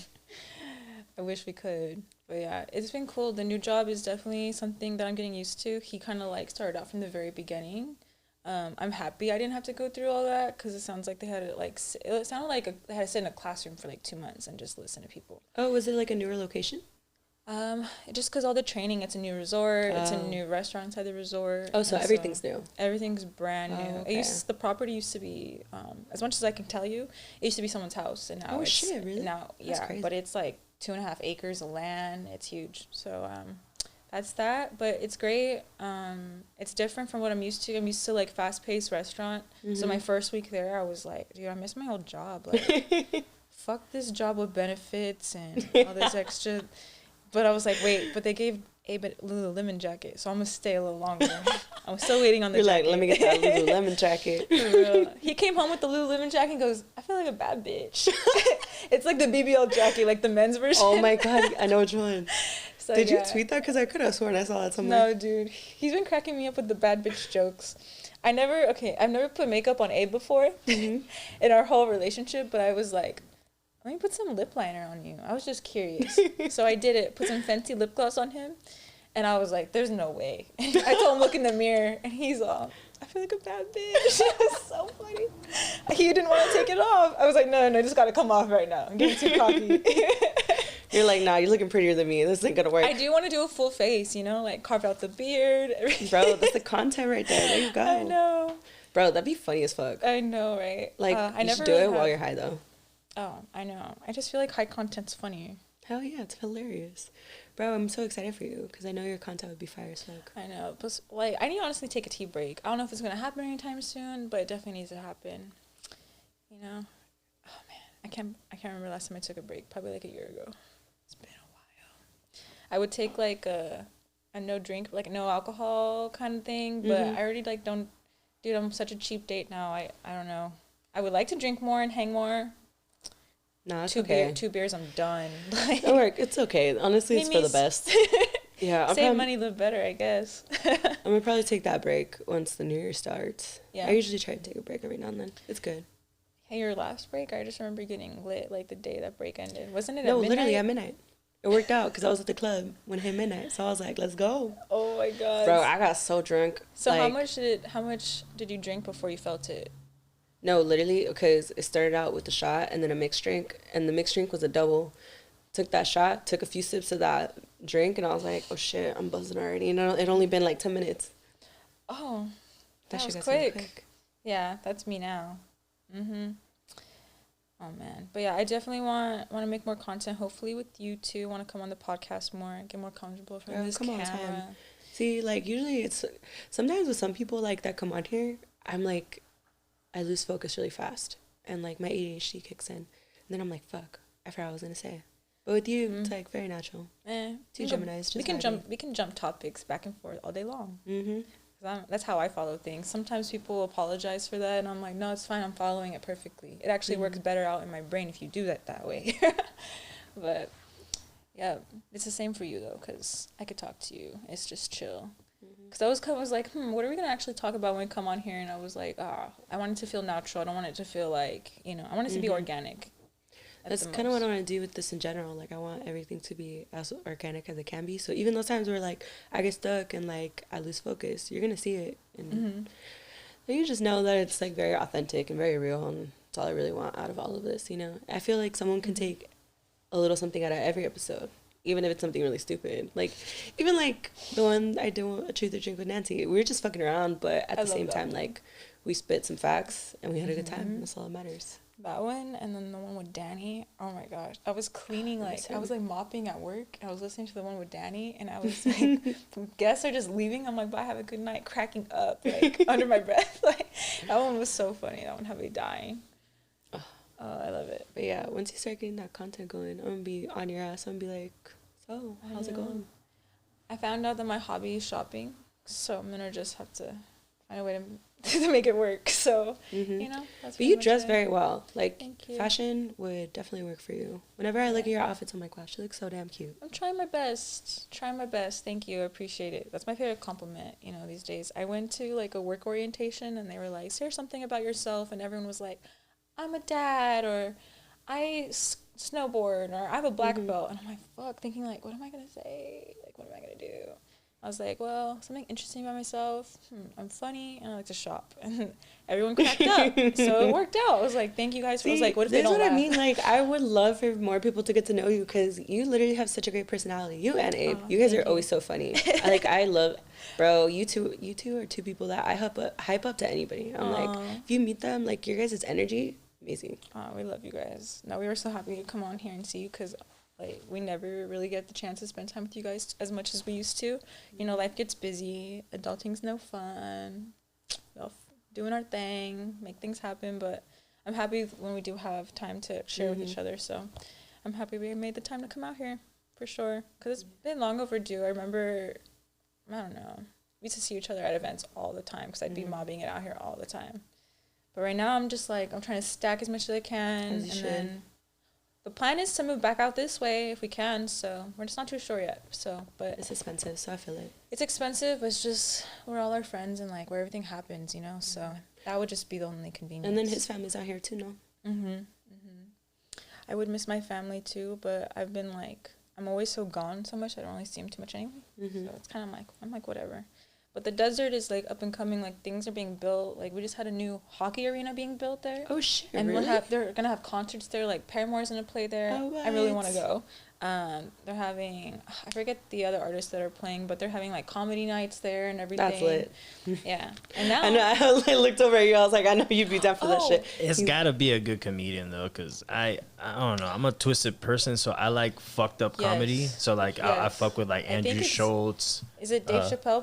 Dave Chappelle. Ooh, that's tight. Yeah. And I've always wanted to go comedy show because I love watching comedy specials. Like I know, me too. I need to go to a comedy show. Oh yes, I've been wanting to see Andrew Schultz. Like Yo, Schultz is He's that so dude. funny. He put me on, and it took me a long time to realize he was doing guy code. Girl code and guy code, and we were watching it the other day. Like I was just cleaning, and that's how I first heard of him. And I was like, that's Andrew Schultz, and he's like, yes, and I was like, what? Okay, everything's connected now. I'm like, yeah, that guy's funny as fuck. I love his content. Every time he like pops up on like TikTok, I just like binge watch his page a little bit. He's funny. I love doing that. Yeah, he's hilarious. The first time I heard of him was Guy Code, but I didn't really pay attention to him like that. But then one of the podcasts I listened to, I think I told you, like, she's a comedian, and so she's had him on before. Girls Gotta Eat. Her name's Ash Hess. So she's friends with a bunch of comedians, so she has him on all the time. And she always talks really great about Andrew Schultz. And so I was like, oh, yeah, wait, that's a dude from, like, Guy Code. And then, like, I realized how he was a whole-ass comedian. But, yeah, he's really funny. I want to see him eventually, too. I love his content. It's great. That's how I bond with my dad. We just watch comedy specials. It's like a thing in our house. So we were trying to, and unfortunately, Abe and I had to go to work, but on Thanksgiving, like usually we do like a game night or something, but it was comedy night this time. And everyone was supposed to come up with like a 2-3 minute skit. And I was just, my little sister, she's 12. She's like, all right, I'm doing a roast. No one else can do a roast. Shut up. And we missed it. But she came for everyone's neck, I heard. I was like, damn. And no one recorded it. I was going to say, no one recorded it? No. Oh, man. I bet that was gold. Because kids, when they say that kids say the darndest things, they do. They do. They say the truth. Mm-hmm. They don't hold back. Brutal. I mean, I love watching her grow up. I sent Lynn like a... Because when I first met Lynn, I want to say Zoe was like 6, and she's 12 now. She's a baby. And she's just almost as tall as me. She's like to my ear. You were telling me, I was like, oh my God, she's so big. I know. She's just like, I used to carry her around with me everywhere. Now she's like her own little person. But she's 12 going on like 16, I swear. Just like, whoa. So you're pump the brakes. Like, bro, that's how I feel with a lot of my friends' siblings now. I'm like, oh my God, when'd you get so big? I know. Because we don't really change. I don't feel like we change, I guess. I don't know. Kids just grow a lot faster, obviously, because they're developing. You see the change more. Yes, and you're just like, whoa, where did the time go? Because I thought I was just at work for the past 2 weeks. Like, how'd you get so tall? Why are you talking? Bro, I know. I think about that a lot with, like, Ernesto's daughter. I'm like, Giselle, why'd you get so big? You're like, you have a whole ass person. He, like, sent me a video, like, on Snapchat of her, like, Spotify Wrapped. And, like her little artists and stuff. That's so cute. And I'm like, bro, you have your own Spotify account and you're Spotify Wrapped and all that shit. And she's all excited about it. I was like, that's cute. That's so fucking cute. I cry. I love that. I know Zoe has really good music taste. She put me on some music sometimes. But when she first got her own Spotify, she would make playlists that would look exactly like mine. Oh my God. Cute. I was going to say, she's like a little mini you. It was too cute. And then I was like, I was teasing her one time, but I thought it was really cute. But I was like, get your own personality, yeah. I'm like, why am I beefing with a 10-year-old right now? Isn't that like the best compliment? Because she like looks up to you, so she must be very much like you. She's the best. She's the best. I love her. It's just so cool to see her turn into her own little person. Because we have a lot of similarities, of course, we're siblings, but I don't know. It just, our age gap is it's 12 years. So I used to literally think like, why am I beefing with you right now? Like, what the fuck? Like, I shouldn't be. Bro, we're just throwing down with the little kid. For real. Like, why can't I just let her win this Uno game? Like, why do I but Uno, doesn't matter who it is, bro. Make or break. Make or break. Yeah, I don't care who you are, what your age is. I'm going to win this shit. Lately, I've been playing that with, like, Nicole, Melly, Nancy, and Teresa, because we have our own little group chat. All. Yeah, I miss them too. We have our own little group chat. You know how, like, they have the pigeon, like, Crazy Eights, which is Uno? Yeah. So we've been playing that, and, bro, that shit's so funny. We all just be fucking ruthless in that bitch. Oh, I know, because you all talk shit while playing. And, like, Nicole, literally today, it was really funny that you said Uno. Like, she sent this tweet where it's, like, a meme of, like, someone laying there, and it's, like, their soul leaving, like, their body. She's like, the respect leaving my body when we play Uno. That's so funny, man. I want to have like a game night. Would be fun to all do together. Oh, again. Dude, I know. We've been saying too. We've been wanting to have a game night out here too. I kind of forgot about like a beach day, like our annual thing. But I was like trying to get the dates together, and we didn't do one this year, unfortunately. We meant to, and then just like everything kind of. Yeah, well, maybe we can aim to do something like in January or February after the holidays or something, and find where and when is a good time for everyone. But, like, maybe start asking now. We could hit, like, a brewery or something. That'd be fun. That'd be really fun. I like when we went to Brewery X. That was nice. I had never been there. That was my first time there. Dude, that food was bomb. Pizza's so good. The pizza was fire. I'm always down for brewery because there's always good food at a brewery. Hell yeah. I'm always down. See, like, Abe, he could make it his own content with just alcohol because that food knows all the fucking beers, drinks. I know. I got my own bartender, DJ. I can stay at home. It's a party. Last night he got a tattoo on a whim, so that was fun. Scary. Yeah. We did like a last minute trip up there, just trying to hit all around, like see everyone that we can while we're up here because it's short lived. Because now we got a full-time job where we can only like have 2 days off. Kind of it. That's when I was like, it's all right, Ali. Like you're getting more pay. Like you know you're getting benefits. But I'm like, am I even gonna use those benefits? Like, I know we were literally just talking about this earlier. I started talking myself out of things. I'm like, maybe I can get back my old job, but you know, change is good. Change is good. It's what that is. It's just like when it's like your inner thoughts just kind of like trying to keep you complacent and like comfortable because it's very easy to be comfortable. Yeah. Change is scary, and adapting to a new environment is also very scary. Oh yeah. So it's like that self-doubt, like, you know what, maybe I could just do X, Y, and Z. And you know, and that I feel like I've been very much been like that too, and that's kind of why like I was taking that risk with like, you know, the opportunity that I was telling you about. Right. And so I was thinking, I was like, bro, it'd be very easy for me to just like, you know, not make this work. But like I was telling Aldo, I feel like this next year is going to be like a really grinding year, like between, because this past week I've been feeling very inspired again and very motivated. I feel like the creative juice is just like really flowing, and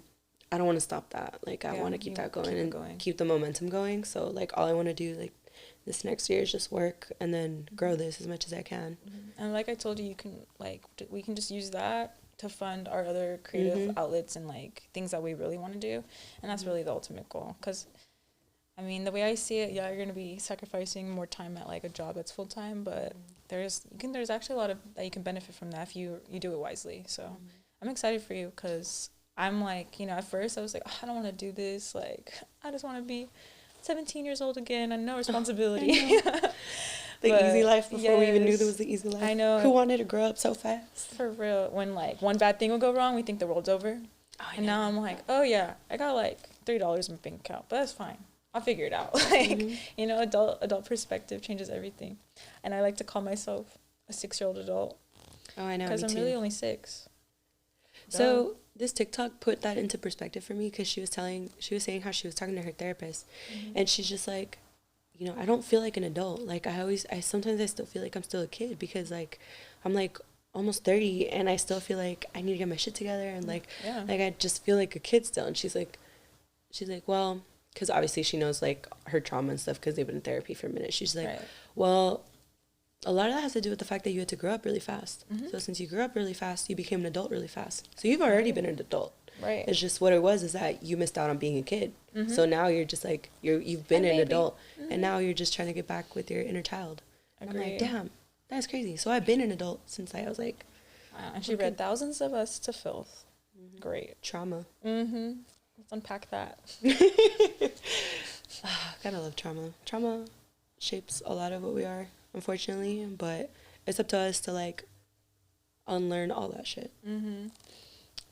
I think so. And just taking responsibility too. That's the cool thing about like it's crazy. I had a conversation with my parents because obviously they're a different generation, and and I kind of agree with some things that he says, like, oh, everyone's overly sensitive and things like that. And I'm like, I think people are just more aware of things, and now maybe trying to bring that to light to fix it instead of just like maybe slap a Band-Aid on it. Yeah. So I think we could like, what if like we all just were human to each other and like had some compassion and like saw, you know, we're able to see perspectives different ways.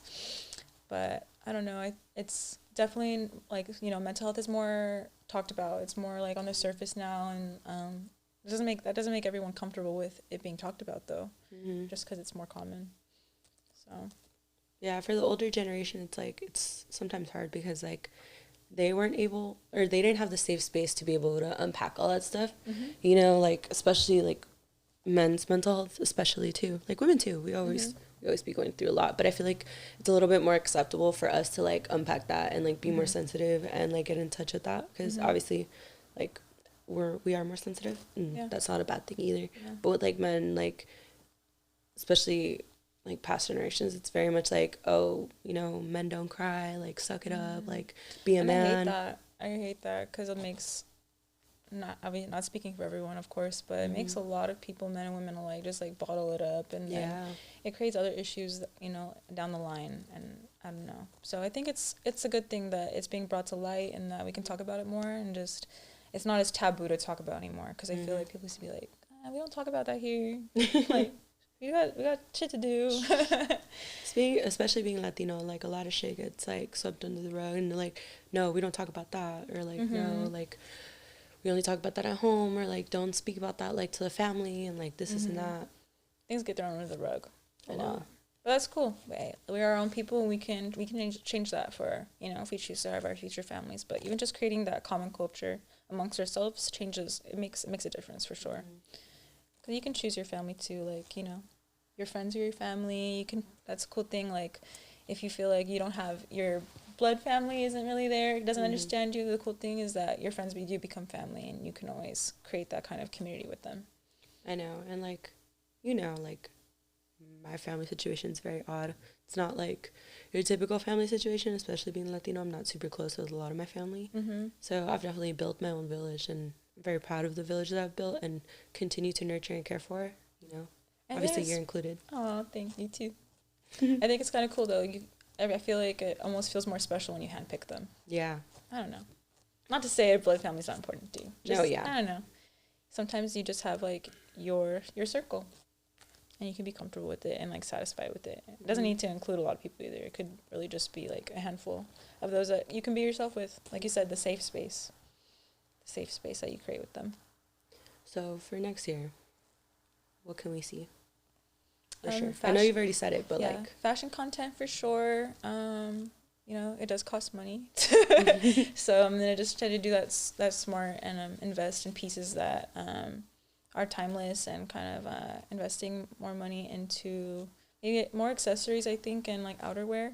I'm not really a big shoe person, but I would like to be. But yeah, just I would say my style's very androgynous. I like menswear and men's clothes, but I also like girly touches and shiny things. So, so just maybe meshing the two and just fine tuning my style. So hopefully around this time next year, I'll be a little more comfortable in front of a camera. And girl, this was hard. I ain't even gonna lie to you. But I think it helped too, because like obviously like Aldo had another podcast before this, and like he asked me to be on there. And I remember the first episode we did, like, I was so fucking nervous. Like, you can even see in, like, the video, like, it's a little cringy looking back on it now. But, like, in the beginning, like, I was so nervous, and you can tell. And then eventually, like, I just loosened up. And I don't know, you just have to do it. You kind of have to force yourself. Right. Where I'm still shy, too, is, like, TikTok and Instagram. But I think it's because, like, on those platforms, like, I have a lot of people that have known me, like, before they even knew I wanted to do this. Like, not that many people knew I wanted to do this. And even now, like, I still feel, like, sometimes embarrassed or, like, shy about it, you know? But I shouldn't, and I know I shouldn't, because at the end of the day, like, I have fun with it. And, like, I think that's my goal, too, for 2023, too, is just getting more comfortable with, like, on that side. Yeah. And that comes with time. So, I mean, I had an orientation at work, and, like I said, we had to, like, stand up and introduce ourselves. And I was like, I'll be fine. And then, like, the line kept getting, like, closer to me. I was like, can I go to the restroom? Because I don't want to be here. And I stood up, and the first, like, couple of words, I, like, had word vomit, and I, like, couldn't talk. I couldn't even answer, like, the actual, like, prompt that was on the screen. No, yeah, me. It was then, like, people started kind of getting, like, more vulnerable, and some guy actually stood up and goes, "Hi, I'm so-and-so. This is very uncomfortable." And everyone just, like, started laughing. We're like, okay, at least someone said it, you know? And so even, like, when the first few minutes sitting here, I was like, I feel like a chihuahua. I'm just going to blame it on the cold and the caffeine. But, you know, a little bit of nervousness does come in front of the camera. So it just comes with, I guess, like, getting comfortable and not really caring eventually. I don't know. Aldo, any 2 cents? No, I was just going to say, you're doing great. Oh, thanks. Generally saying you're doing great. Cool. And I know a lot of people, I mean, we've had...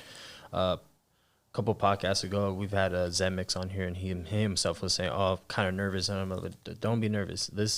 Just when you do a podcast, just keep like you and Lynn have been saying, this is literally what y'all do privately. Now you're just doing it still privately, but it is gonna go public eventually.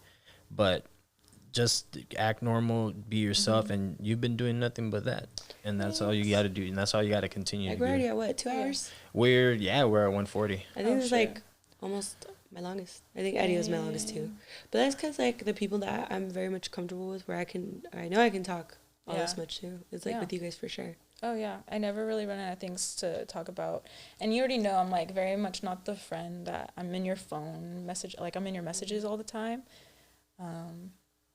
But when I could talk to you for hours and like catch up and be like, all right, I'll talk to you in 3 weeks. It's like we got shit to do. We'll go to our monthly check-in. Yes, but you already know, like, and I know, and everyone in this room knows that if you ever need me or if I ever need y'all, like, really, just call me. I'm right there. I'll be there. So yeah, I like the friendship that we have established. It's been great. It's been cool to just like grow up with you too, and I think it feels like it, huh? Yes, it does. I feel like, I don't know, I do a lot together. Because even like when we met each other, we were at the tail ends of our own relationships at the time. Like I was at the end of mine, you were in the other one already, I think. And it's funny watching you. Literally, I've watched you grow. Because you were, how old were you? I was 19 when you met me. Yeah. I mean, I wasn't that much older. I was 21. Yeah. But a lot of like, but there's a big difference between 19 and 21. This is true, actually. I think, because when I turned 21, I was like, damn, Lynn knew I was being dumb. Like, you know? It's funny though, because I think back on it now, it's like, I don't know who the fuck I was giving you advice to, because like, bro, it's like the blind leading the blind. Like I look the blind mice with their little no, canes. literally, like we're just the blind leading the blind. Because looking back on it now, because even now, like I feel like we've reached a point where, like, even though you're younger than me, and I see like my little sister, like, and there's always this point where like now I'm starting to learn from you. Oh, thank you. That's why I love seeking your advice for things and like talking things out with you, because obviously, like, you know, I'm a big believer in you can take something from anybody, like lessons and, you know, advice. It doesn't matter like age. Like I've heard like little kids say something and I'm like, damn, that was really profound. What the fuck? That's crazy. I know, sometimes they just be wise past their years. They're old souls. Some of them. What it is too is that like I feel like when you're younger you have, actually no you don't, because sometimes you're younger and you make the stupidest fucking mistakes, like you know that shit's gonna burn you and you'll touch it anyways. But like in other but in other ways, like some kids have a little bit more common sense than adults. Oh yeah, definitely. Sometimes I'm like in awe of when I see children like make thorough decisions, and I'm like, that was really considerate of your emotions. Okay, that was weird. Also, it's just like, it's the parents too. Part of it's that. Oh, so. Yeah. Oh. I can't wait for you and Abe to have kids if you guys have kids. Y'all gonna make the most beautiful babies. I'm excited to, like, you know, if I do decide to go around that route. He looks at me right now. He's like, no, I always tell him, like, I'm trying to party a little bit more. No, yeah, for sure. And live my life. And I'm actually so excited to be in my 30s. Like, I cannot. Me too. To have money and, like, have time to establish myself and, like, decide what I want to do and be more sure of my own self. I think it's everyone's goal, because I know everyone's figuring it out till the day that they die, and that's fine. But I'm just ready to, like, my 20s to be over, enjoying them, learning, you know. But I'm really excited for my 30s. They always say 20s is like the hardest you're gonna go through, which is fucking sucks. And if you also think about it, I heard someone say that, like, when you enter your 20s, it's like it's what you're actually, like, the beginning of adult years. So it's like you're growing up, like, from 0 to like 19, 20. But when you're in your 20s, it's like the first years of being an adult. So like if you look at it in that perspective, like I'm 26, like I'm only 6, bro, in adult years. No, I get that. I think I was joking with Lynn. I told Lynn, now that I'm approaching 25, my frontal lobe is starting to develop. Oh yeah. And things are starting to make sense. And it's true. And the grown-ups were right about some things. But that's fine, you know. I can sit here and, like, admit some things. Like, I remember them telling me, like, don't get tattoos when you're 18, and then I was like, fuck you, I'm gonna do it anyway. And now I'm like, this tattoo doesn't even resonate with who I am anymore, and I don't really like it. Maybe I should have, but at the same time, it was a decision I made when I was younger, and I was confident in it, and so now it's a part of me, and it is what it is. So I see both ways, but I see what they mean. Like, okay, maybe wait on this, or like, maybe don't do drugs, you know, but people are going to do what they want at the end of the day, and they're their own person. But things as far as like making cohesive sense in my mind, things are starting to make sense. And I'm seeing things for as they are and how I want them to be. So now with 25 approaching, like, and you say you're excited for your 30s, what do you expect or hope to see in like 10 years? I hope to be in a career choice that I'm still kind of in the middle of deciding what I want to do, but I'm pretty confident in moving forward in my, like, going the dental hygiene route. It's something that always kind of interested me. It's just a matter of me actually going back to school. So that's kind of been on the back burner. I have some things to get sorted out because I would like to get some financial assistance at school as much as I can. So that's why I'm kind of still waiting to get some things like paperwork through. And also my dad is a part of like the VA. So if I can get some like help through the VA for that, then I'll take it. So I'm just waiting. But I'm also kind of in between like esthetician schools. So too, because I think having a license of another trade is not always a bad idea, having that under your belt, you know, backup plans. But yeah, that's pretty much it. I think just trying to focus on what career route I want to take. But right now I'm just having fun, making use of it, trying to invest more in my hobbies because I've been neglecting them and I don't want to do that anymore. Yeah. I have like the pleasure of being around so many creative people, and I'm like, okay, like I have all the support that I could ever need. So, and my family's, even like my dad makes comments like, why don't you go to fashion school or something? And I'm like, what the heck? Because I wouldn't expect that to come out of his mouth ever, you know? But my dad's also never been one like, you're going to a 4-year university. Yeah. You know, he's got his own business and everything too. So he knows things are possible. He's had like a crazy flip around in his life too, you know?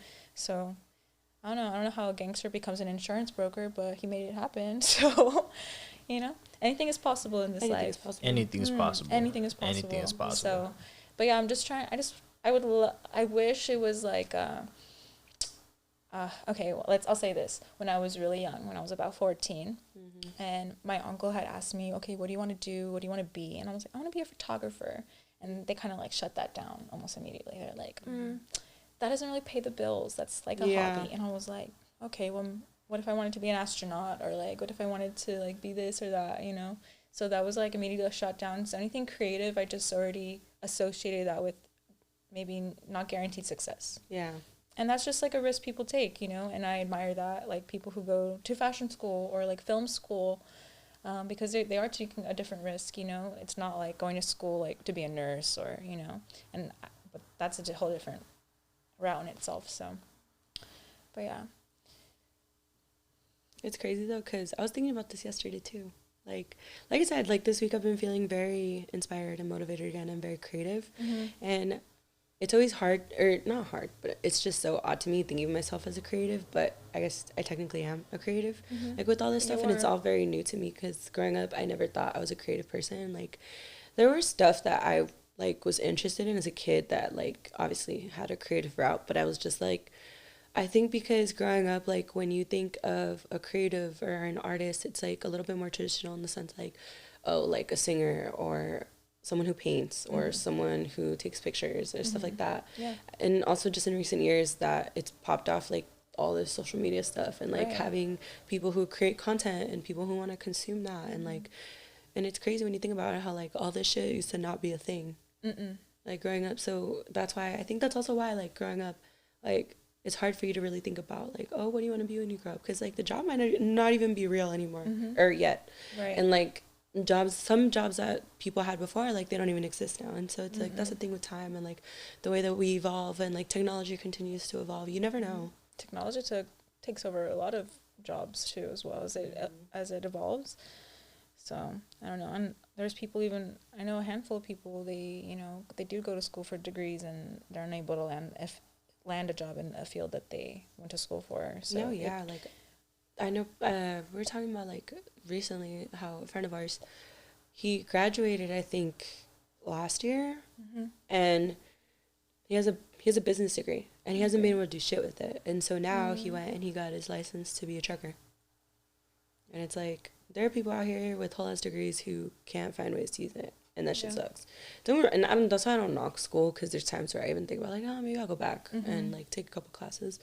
But it does kind of suck sometimes with, like, it's just because, like, people don't take into account to, like, how different the world is now. And, like, people still expect you to, like, do those traditional things, like go to school and get a real job with benefits. And I'm like, bro, do you know how expensive college is now compared to like when you wanted a degree back in the day? Oh. Yeah, it's not cheap. Yeah, the thing about school, I don't knock school. I mean, I did school, community college, found out it wasn't for me. But the thing that I'm pretty sure the younger generation is realizing now, but when you go to school, obviously you're going for the degree and the knowledge and stuff like that. But the very important thing that a lot of people don't tell you to do, which is something you should definitely invest in, is definitely networking.